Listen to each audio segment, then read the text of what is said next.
alaikum wa rahmatullah. Barkanki da shan ruwa daga nan Al-Afaf Media a yau muna 12 ga watan Ramadan.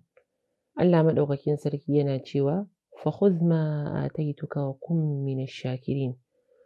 Ka riƙe abin da muka baka kuma sannan ka zamanto ko ka kasance cikin waɗanda suke masu godiya. Wannan aya tana tafe da saƙo manya guda biyu. Na farko, alkinta ni'imar da Allah maɗaukakin sarki ya miki. Na biyu kuma, godiya ga Allah maɗaukakin sarki akan wannan ni'ima.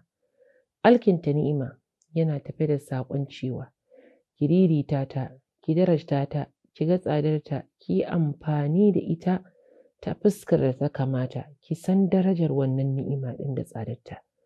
Godiya ga Allah maɗaukakin sarki yana cikin ki amfani da wannan ni'ima ɗin cikin abin da yake zai yardar da Allah maɗaukakin sarki, sannan kuma ki furta da harshenki cewa kina gode wa Allah maɗaukakin sarki akan wannan ni'ima da ya miki. Da ji, da gani, da ƙafafu, da hannaye, da tarin ni'imomi wanda baki isa ki ƙididdige su ba, ki riƙe su da daraja da ƙima ya ke ‘yar uwa, kuma ki amfani da su gurin neman yardar Allah maɗaukakin sarki, kuma ki gode mai a hakan, domin da wannan ne zai ƙara miki akan haka ɗin. Wassalamu alaikum wa rahmatullahi wa barakatuh.